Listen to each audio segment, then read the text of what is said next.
हजारों पुस्तकें आग की लपटों में जल रही थीं। समय की धाराएं एक दूसरे से टकराकर भयंकर विस्फोट कर रही थी। आरव के सामने तीन दिव्य चाबियां हवा में तैर रही थीं, सत्य, बलिदान और स्वतंत्र इच्छा। लेकिन उसके कानों में अब भी वही रहस्यमयी आवाज गूंज रही थी, चौथी चाबी भी है। आरव ने चारों ओर नजर दौड़ाई। अचानक उसकी नजर उसी काली परछाई पर पड़ी। परछाई धीरे धीरे दीवार से अलग होकर उसके सामने आ गई। लेकिन इस बार वह परछाई कोई राक्षस नहीं थी। उसका चेहरा बिल्कुल आरव जैसा था। फर्क सिर्फ इतना था कि उसकी आंखों में न प्रकाश था न अंधकार, सिर्फ शून्य था। वह मुस्कुराया। मुझे पहचानते हो? आरव ने तलवार उठा ली। तुम कौन हो? परछाई शांत स्वर में बोली। मैं तुम्हारा दुश्मन नहीं, मैं वह हूं जो तुम बन सकते थे। काल लेखक का चेहरा पीला पड़ गया। उन्होंने कांपते हुए कहा, नहीं, यह प्रतिध्वनि है। आर्या ने पूछा, प्रतिध्वनि? काल लेखक बोले, जब कोई गवाह हर संभव भविष्य से होकर गुजरता है तो उसके सभी अधूरे निर्णय मिलकर एक चेतना बनाते हैं। उसी चेतना को प्रतिध्वनि कहते हैं। प्रतिध्वनि हंस पड़ी। मैं ना अच्छा हूं न बुरा, मैं सिर्फ उन सभी आरवों की आवाज हूं जो कभी सही निर्णय नहीं ले पाए। इतना कहते ही उसने अपना हाथ आगे बढ़ाया। तीनों दिव्य चाबियां अचानक कांपने लगीं। फिर उनके पीछे एक चौथा प्रकाश प्रकट हुआ। धीरे धीरे उस प्रकाश ने एक नई चाबी का रूप ले लिया। उस पर कोई नाम नहीं लिखा था, वह पूरी तरह पारदर्शी थी। आदि न्यायाधीश की आवाज गूंजी, असंभव, चौथी चाबी सचमुच अस्तित्व में है। प्रथम गवाह की आंखें फैल गईं। नहीं, यह चाबी कभी प्रकट नहीं हो सकती थी। आरव ने पूछा, यह कौन सी चाबी है? प्रतिध्वनि ने मुस्कुराकर उत्तर दिया, इसका नाम है विश्वास। सत्य बिना विश्वास के अधूरा है, बलिदान बिना विश्वास के व्यर्थ है, और स्वतंत्र इच्छा बिना विश्वास के विनाश बन जाती है। जैसे ही आरव ने चौथी चाबी को छूने के लिए हाथ बढ़ाया, काल ग्रंथालय के सबसे गहरे तहखाने से एक भयानक गर्जना सुनाई दी। धड़ा, जमीन फट गई। एक विशाल लोहे का द्वार अपने आप खुल गया। उसके भीतर अनगिनत जंजीरों में जकड़ा हुआ एक प्राचीन योद्धा कैद था। उसकी आंखें बंद थीं, लेकिन उसके सीने पर वही चिन्ह बना था, 27। आर्या की सांसें थम गईं। काल लेखक घुटनों पर गिर पड़े। नहीं, यह तो। प्रथम गवाह पहली बार डर गया। वह कांपती आवाज में बोला, अगर यह जाग गया तो गवाहों का पूरा इतिहास बदल जाएगा। उसी क्षण उस योद्धा ने धीरे धीरे अपनी आंखें खोल दी।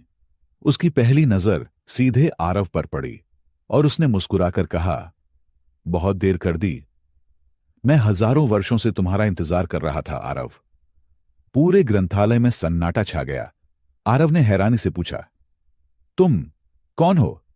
योद्धा ने अपनी जंजीरों को झटका। सभी जंजीरें एक साथ टूट गईं।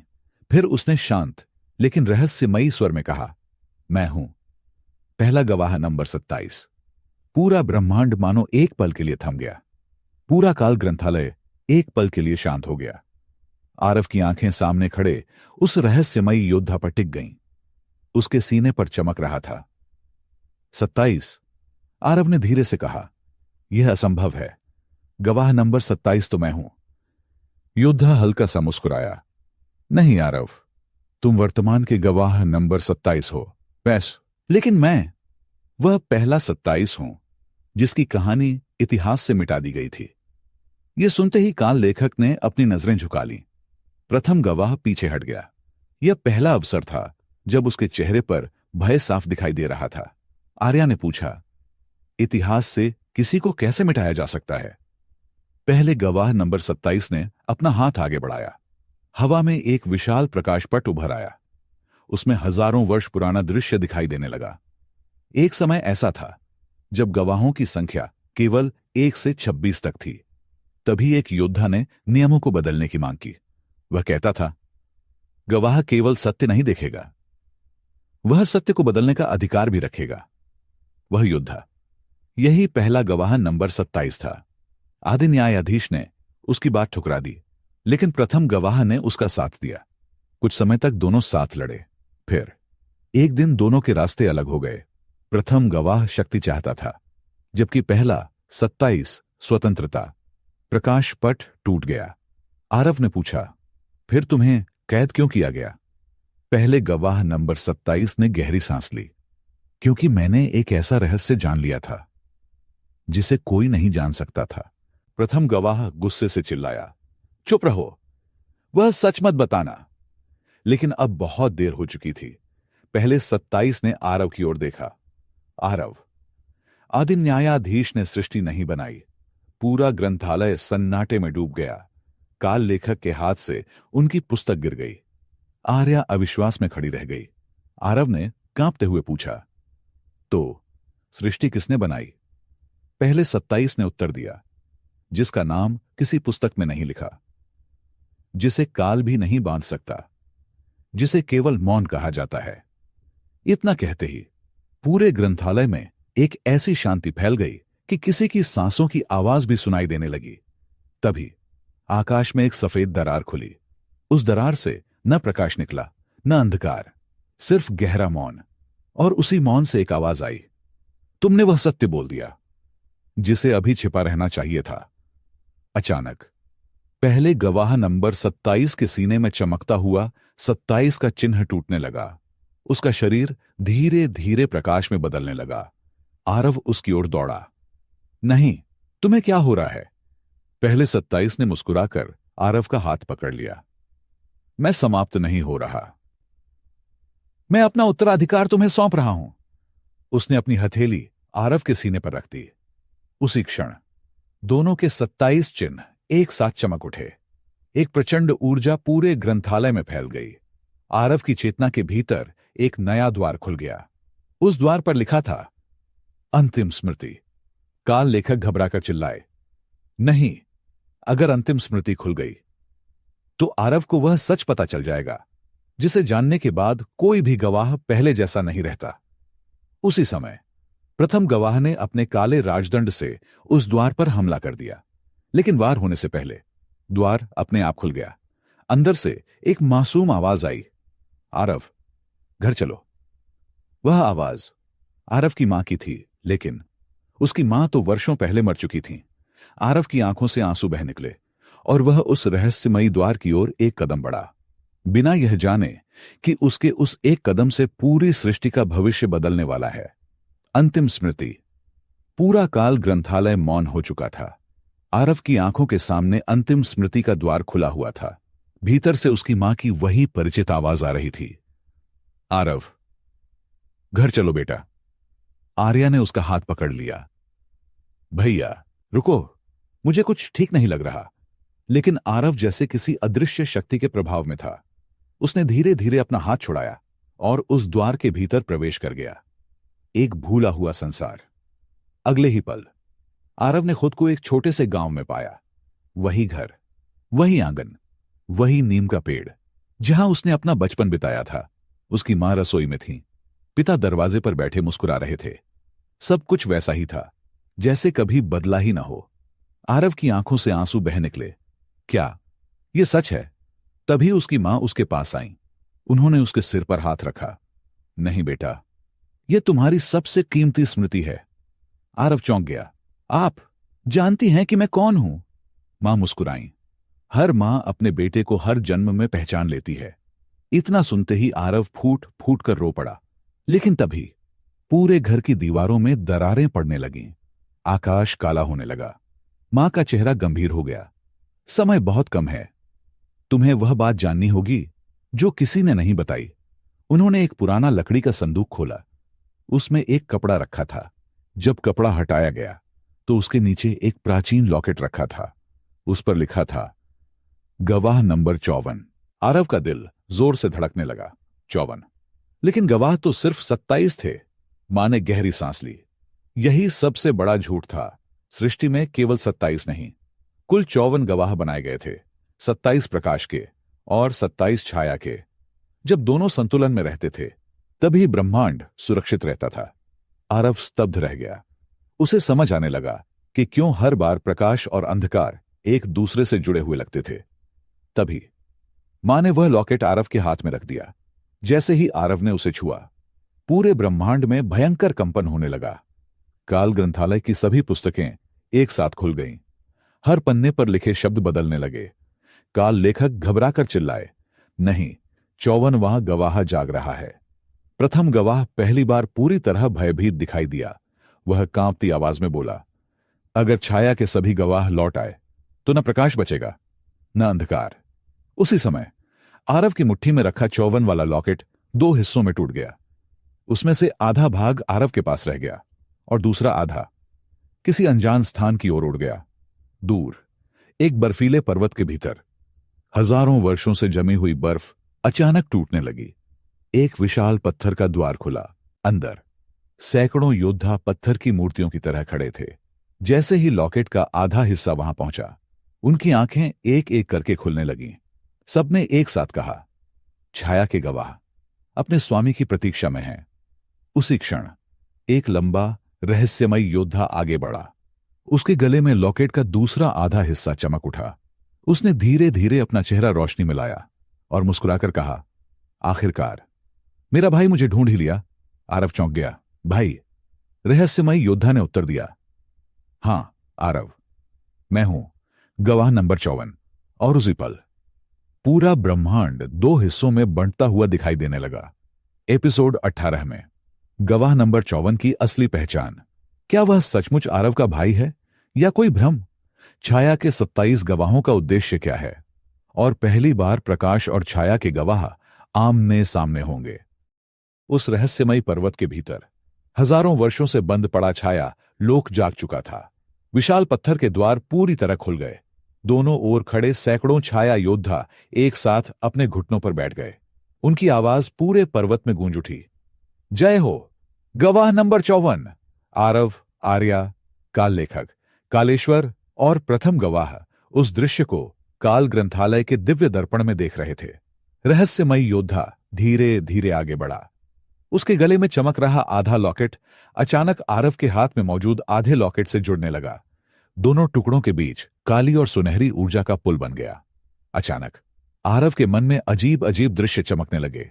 2 छोटे बच्चे, एक ही घर, एक ही मां, लेकिन एक बच्चे के हाथ में सुनहरी रोशनी थी, दूसरे के हाथ में काली छाया। दृश्य समाप्त हो गया। आरव घबराकर पीछे हट गया। यह कौन सी याद थी? काल लेखक ने गहरी सांस ली। यह तुम्हारी नहीं, सृष्टि की स्मृति है। उसी समय गवाह नंबर 54 ने पहली बार सीधे आरव की ओर देखा। उसकी आवाज शांत थी, उसमें न घृणा थी न क्रोध। आरव, तुमने मुझे दुश्मन समझ लिया, लेकिन मैं तुम्हें लेने आया हूं। आर्या ने तुरंत अपनी शक्ति जागृत कर दी। भैया, इसकी बातों में मत आना। लेकिन गवाह नंबर 54 मुस्कुराया। अगर मैं दुश्मन होता तो छाया लोक अब तक पृथ्वी पर हमला कर चुका होता। उसने अपनी तलवार जमीन पर रख दी। सभी छाया योद्धाओं ने भी अपने हथियार नीचे रख दिए। पूरा वातावरण अचानक शांत हो गया। यह देखकर प्रथम गवाह बेचैन हो उठा। उसने गुस्से में चिल्लाकर कहा, नहीं, उससे कोई बात मत करो, वह तुम्हें सच बता देगा। आरव की नजर तुरंत प्रथम गवाह पर गई। कौन? सच? गवाह नंबर 54 ने धीरे धीरे अपना मुखौटा उतारा। उसका चेहरा देखकर आर्या की सांस रुक गई। वह बिल्कुल आरव जैसा नहीं था, लेकिन उसकी आंखें बिल्कुल आरव की मां जैसी थीं। वह मुस्कुराया, मैं तुम्हारा सगा भाई नहीं हूं, लेकिन हमारी आत्मा एक ही स्रोत से जन्मी है। आरव उलझ गया। इसका क्या मतलब है? गवाह नंबर 54 ने अपना हाथ आकाश की ओर उठाया। अचानक काल ग्रंथालय के ऊपर एक विशाल गोल प्रतीक उभर आया। उस प्रतीक के 2 बराबर हिस्से थे। एक हिस्सा प्रकाश का, दूसरा छाया का। बीच में एक खाली स्थान था। 54 ने कहा, यह संतुलन का चक्र है। प्रकाश के 27 गवाह और छाया के 27 गवाह दोनों मिलकर ही इसे पूरा करते हैं। फिर उसने आरव की आंखों में देखते हुए कहा, लेकिन एक स्थान आज भी खाली है, और उसी खाली स्थान को भरने के लिए तुम्हारा जन्म हुआ था। इतना सुनते ही पूरे काल ग्रंथालय में भयंकर विस्फोट हुआ। धड़ामाम एक एक करके सभी प्राचीन पुस्तकें हवा में उठने लगीं। काल लेखक घबराकर बोले, नहीं, किसी ने मूल ग्रंथ खोल दिया है। आकाश में एक विशाल पुस्तक दिखाई दी। उसके पन्ने अपने आप पलटने लगे। फिर अचानक उसमें एक चित्र उभर आया। वह चित्र किसी और का नहीं, आरव का था, लेकिन चित्र के नीचे लिखा नाम सबको स्तब्ध कर गया। गवाह नंबर 81। आरव कांपती आवाज में बोला, 81? लेकिन मैं तो गवाह नंबर 27 हूं। गवाह नंबर 54 ने गंभीर स्वर में कहा, नहीं आरव, 27 तुम्हारी पहली पहचान थी। 0.8 एक तुम्हारी अंतिम नियति है। उसी क्षण काल ग्रंथालय की सबसे ऊंची मीनार पर लगी घंटी अपने आप बज उठी। टन टन टन। काल लेखक का चेहरा सफेद पड़ गया। उन्होंने फुसफुसाकर कहा, वह आ रहा है, जिसके सामने प्रकाश, छाया, समय और नियति सब झुकते हैं। पूरा आकाश सुनहरी और काली बिजली से भर गया और दूर एक विशाल सिंहासन धीरे धीरे बादलों के बीच उतरने लगा। विशाल सिंहासन धीरे धीरे आकाश से नीचे उतर रहा था। उसके चारों ओर सुनहरी और काली बिजली एक साथ चमक रही थी। पूरा काल ग्रंथालय कांपने लगा। काल, लेखक, कालेश्वर, शून्य रानी, प्रथम गवाह और गवाह नंबर 54 सभी की नजरें उसी सिंहासन पर टिक गईं। सिंहासन जैसे ही धरती को छूने वाला था, अचानक उसकी चारों ओर फैली रोशनी गायब हो गई। वहां कोई राजा नहीं बैठा था, सिर्फ एक खाली सिंहासन था। आरव हैरान रह गया। यह खाली क्यों है? गवाह नंबर 54 मुस्कुराया। बर्फ से ढके उस रहस्यमयी पर्वत के भीतर हजारों वर्षों से बंद पड़ा छाया लोक जाग चुका था। विशाल पत्थर के द्वार पूरी तरह खुल गए। दोनों ओर खड़े सैकड़ों छाया योद्धा एक साथ अपने घुटनों पर बैठ गए। उनकी आवाज पूरे पर्वत में गूंज उठी, जय हो गवाह नंबर 54।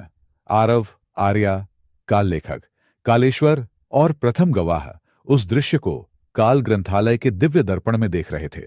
रहस्यमयी योद्धा धीरे धीरे आगे बढ़ा। उसके गले में चमक रहा आधा लॉकेट अचानक आरव के हाथ में मौजूद आधे लॉकेट से जुड़ने लगा। दोनों टुकड़ों के बीच काली और सुनहरी ऊर्जा का पुल बन गया। अचानक आरव के मन में अजीब अजीब दृश्य चमकने लगे। दो छोटे बच्चे, एक ही घर, एक ही मां, लेकिन एक बच्चे के हाथ में सुनहरी रोशनी थी, दूसरे के हाथ में काली छाया। दृश्य समाप्त हो गया। आरव घबराकर पीछे हट गया। यह कौन सी याद थी? काल लेखक ने गहरी सांस ली। यह तुम्हारी नहीं, सृष्टि की स्मृति है। उसी समय गवाह नंबर 54 ने पहली बार सीधे आरव की ओर देखा।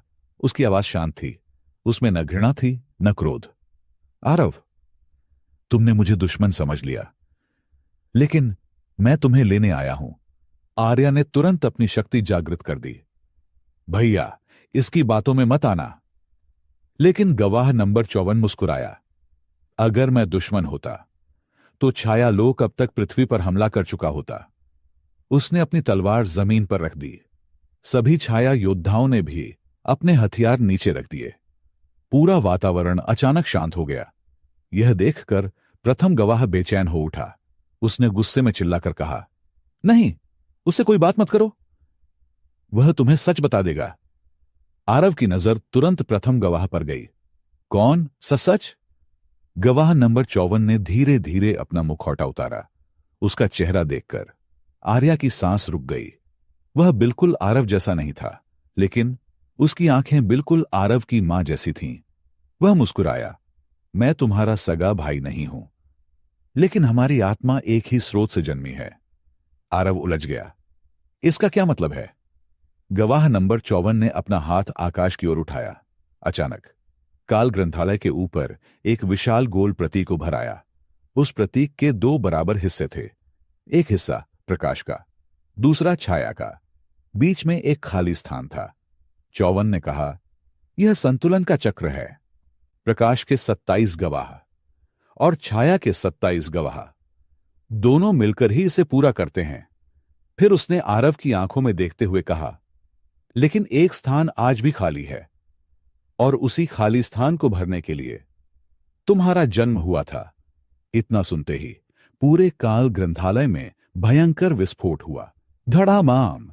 एक एक करके सभी प्राचीन पुस्तकें हवा में उठने लगीं। काल लेखक घबराकर बोले, नहीं, किसी ने मूल ग्रंथ खोल दिया है।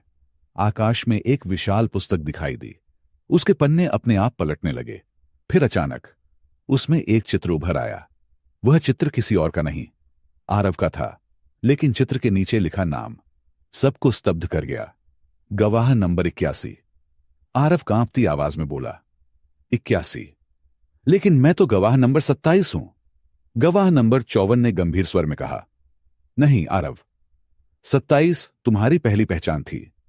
0.8 एक तुम्हारी अंतिम नियति है। उसी क्षण काल ग्रंथालय की सबसे ऊंची मीनार पर लगी घंटी अपने आप बज उठी। टन टन टन। काल लेखक का चेहरा सफेद पड़ गया। उन्होंने फुसफुसाकर कहा, वह आ रहा है, जिसके सामने प्रकाश, छाया, समय और नियति सब झुकते हैं।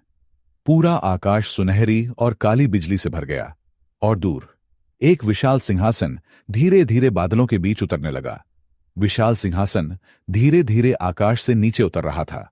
उसके चारों ओर सुनहरी और काली बिजली एक साथ चमक रही थी। पूरा काल ग्रंथालय कांपने लगा। काल, लेखक, कालेश्वर, शून्य रानी, प्रथम गवाह और गवाह नंबर 54 सभी की नजरें उसी सिंहासन पर टिक गईं। सिंहासन जैसे ही धरती को छूने वाला था, अचानक उसकी चारों ओर फैली रोशनी गायब हो गई। वहां कोई राजा नहीं बैठा था, सिर्फ एक खाली सिंहासन था। आरव हैरान रह गया। यह खाली क्यों है? गवाह नंबर 54 मुस्कुराया, क्योंकि इस सिंहासन का मालिक अभी तक बैठा ही नहीं। उसी समय मूल ग्रंथ का अगला पन्ना अपने आप खुल गया। उस पर लिखा था, जब 27 प्रकाश के गवाह, 27 छाया के गवाह और समय के 27 रक्षक एक बिंदु पर मिलेंगे, तब 81वां साक्षी जन्म लेगा। काल लेखक ने गहरी सांस ली। अब मुझे समझ आया, 81 कोई गवाह नहीं, बल्कि एक पद है। आरव ने पूछा, और उस पद पर कौन बैठेगा? मूल ग्रंथ के अक्षर बदलने लगे। धीरे धीरे एक नाम उभरने लगा, आर। फिर अचानक सभी अक्षर आग की तरह झलकर मिट गए। उसी समय काल ग्रंथालय की नींव में भयंकर विस्फोट हुआ। धड़ा, नाम! जमीन फट गई। उस दरार से काले धुएं की एक नदी निकलने लगी। लेकिन इस बार उस धुएं में कोई राक्षस नहीं था। उसमें अनगिनत चेहरे दिखाई दे रहे थे। हर चेहरा किसी ऐसे गवाह का था जो इतिहास से मिट चुका था। वे एक साथ पुकारने लगे, हमें याद करो, हमें मुक्त करो। आरव की आंखें भर आईं। वह उनकी ओर बढ़ा, लेकिन तभी प्रथम गवाह ने अपना काला राजदंड उठाया। नहीं, अगर इन भूले हुए गवाहों की आत्माएं मुक्त हो गईं, तो मेरे सारे झूठ समाप्त हो जाएंगे। उसने पूरी शक्ति से धुएं की नदी पर हमला कर दिया। उसी क्षण गवाह नंबर 54 बिजली की गति से आगे आया। उसने अपने शरीर से वह वार रोक लिया। धैम! उसके कंधे से रक्त बहने लगा। आरव चौंक गया। तुमने मेरी रक्षा क्यों की? 54 मुस्कुराया, क्योंकि तुम अभी तक नहीं जानते कि हमारी लड़ाई कभी एक दूसरे से थी ही नहीं। इतना कहते ही उसने अपनी हथेली आरव के सीने पर रख दी। अचानक दोनों के लॉकेट चमकने लगे। आरव के मन में एक और स्मृति उभरी। उसने देखा, हजारों वर्ष पहले एक मंदिर के सामने दो नवजात शिशु रखे थे। एक को प्रकाश ने चुना, दूसरे को छाया ने, लेकिन दोनों के माथे पर एक ही चिन्ह था, अनंत। स्मृति समाप्त हो गई। आरव स्तब्ध रह गया। तो हम दुश्मन नहीं, एक ही नियति के दो हिस्से हैं? 54 ने सिर हिलाया। हां, और इसी कारण प्रथम गवाह हम दोनों को कभी एक नहीं होने देना चाहता था। प्रथम गवाह क्रोध से कांप उठा। उसने पहली बार अपना असली रूप धारण कर लिया। उसका शरीर काले धुएं में बदलने लगा। उसकी पीठ से विशाल पंख निकल आए। उसकी आंखें पूरी तरह लाल हो गईं। वह गरजा, अगर तुम दोनों एक हो गए तो मेरी 10,000 साल की योजना समाप्त हो जाएगी। पूरे ब्रह्मांड में तूफान उठ गया। तभी आकाश में चमकता हुआ खाली सिंहासन अचानक तेज प्रकाश से भरने लगा। उसके ऊपर एक मुकुट प्रकट हुआ, लेकिन वह किसी के सिर पर नहीं गया। वह हवा में ही रुक गया, मानो अपने असली अधिकारी का इंतजार कर रहा हो। उसी क्षण एक रहस्यमयी आवाज गूंजी, सिंहासन पर वही बैठेगा जो शक्ति नहीं, संतुलन चुनेगा। आरव, गवाह नंबर 54 और प्रथम गवाह, तीनों ने एक साथ उस मुकुट की ओर देखा और तभी मुकुट 3 हिस्सों में टूट गया। एक हिस्सा आरव की ओर उड़ गया, दूसरा गवाह नंबर 54 की ओर, लेकिन तीसरा हिस्सा किसी अज्ञात दिशा में गायब हो गया। काल लेखक घबराकर बोले, नहीं, तीसरा उत्तराधिकारी भी जाग चुका है। पूरे काल ग्रंथालय में सन्नाटा छा गया। काल ग्रंथालय के ऊपर मंडरा रहा दिव्य मुकुट अब 3 टुकड़ों में बढ़ चुका था। पहला टुकड़ा आरव के हाथ में आ गया, दूसरा गवाह नंबर 54 के सीने में समा गया, लेकिन तीसरा टुकड़ा अंधकार को चीरता हुआ अनजान दिशा में गायब हो गया। पूरा ब्रह्मांड कुछ क्षणों के लिए शांत हो गया। काल लेखक की आंखों में चिंता साफ दिखाई दे रही थी। उन्होंने धीरे से कहा, अगर तीसरा उत्तराधिकारी पहले जाग गया तो संतुलन हमेशा के लिए टूट जाएगा। आरव ने तुरंत पूछा, कौन है वह? काल लेखक ने उत्तर देने की कोशिश की, लेकिन अचानक उनकी आवाज रुक गई, जैसे किसी अदृश्य शक्ति ने उन्हें बोलने से रोक दिया हो। उसी क्षण आकाश में हजारों सुनहरी जंजीरें प्रकट हुईं। वे सीधे काल लेखक की ओर बढ़ीं और उन्हें बांधने लगीं। आदि न्यायाधीश की आवाज गूंजी, काल लेखक, तुम समय के उस रहस्य को प्रकट नहीं कर सकते जो अभी लिखा नहीं गया। काल लेखक ने सिर झुका लिया, मैं नियमों का पालन करूंगा। लेकिन तभी गवाह नंबर 54 मुस्कुराया। उसने अपनी तलवार जमीन में गाड़ दी। पूरा छाया लोक कांप उठा। बर्फ के पहाड़ टूटने लगे। धरती के भीतर से एक प्राचीन मंदिर बाहर आने लगा। उस मंदिर के द्वार पर एक ही प्रतीक बना था, प्रकाश और छाया का संयुक्त चिन्ह। 54 ने कहा, तीसरा उत्तराधिकारी कहीं बाहर नहीं, यहीं सो रहा है। आरव और आर्या मंदिर की ओर बढ़े। जैसे ही वे भीतर पहुंचे, उन्होंने देखा कि बीचों बीच एक विशाल क्रिस्टल रखा था। उस क्रिस्टल के भीतर एक किशोर गहरी नींद में सो रहा था। उसका चेहरा किसी से नहीं मिलता था, लेकिन उसके माथे पर चमक रहा था। अनंत, आर्या ने आश्चर्य से पूछा, यह कौन है? तभी क्रिस्टल अपने आप टूटने लगा। चटक चटक धड़ाम। कांच के टुकड़े चारों ओर बिखर गए। वह किशोर धीरे धीरे बाहर आया। उसने आंखें खोली। उसकी दाईं आंख सुनहरी थी और बाईं आंख काली। उसने पहले आरव की ओर देखा, फिर गवाह नंबर 54 की ओर, और मुस्कुराकर बोला, तुम दोनों बहुत देर से आए। आरव ने पूछा, तुम कौन हो? उसने शांत स्वर में उत्तर दिया, मेरा कोई नाम नहीं है, क्योंकि मुझे कभी जन्म लेने की अनुमति ही नहीं मिली। पूरे मंदिर में सन्नाटा छा गया। तभी स्मृति ऋषि की आवाज गूंजी, अब मुझे सब याद आ गया। सृष्टि की शुरुआत में 3 उत्तराधिकारी चुने गए थे। पहला प्रकाश, दूसरा छाया और तीसरा संतुलन। किशोर मुस्कुराया, मैं वही संतुलन हूं जिसे इतिहास से मिटा दिया गया था। उसी क्षण प्रथम गवाह क्रोध से गरज उठा। उसने पूरी शक्ति से मंदिर पर हमला कर दिया, लेकिन हमला मंदिर तक पहुंचता उससे पहले ही रुक गया। किशोर ने सिर्फ एक उंगली उठाई थी। प्रथम गवाह हवा में ही स्थिर हो गया। उसकी सारी शक्तियां जैसे समाप्त हो गईं। कालेश्वर अविश्वास में बोले, यह शक्ति तो आदि न्यायाधीश से भी आगे की है। किशोर ने पहली बार ऊपर आकाश की ओर देखा, फिर धीमे स्वर में कहा, अब समय आ गया है उसे जगाने का। अचानक पूरा ब्रह्मांड अंधेरे में डूब गया। दूर अंतरिक्ष में एक ऐसा ग्रह दिखाई दिया जो अब तक किसी ने नहीं देखा था। उस ग्रह के चारों ओर 108 दिव्य वलय घूम रहे थे और उसके मध्य में एक विशाल दरवाजा धीरे धीरे खुलने लगा। दरवाजे के ऊपर प्राचीन अक्षरों में लिखा था, अनंत सभा।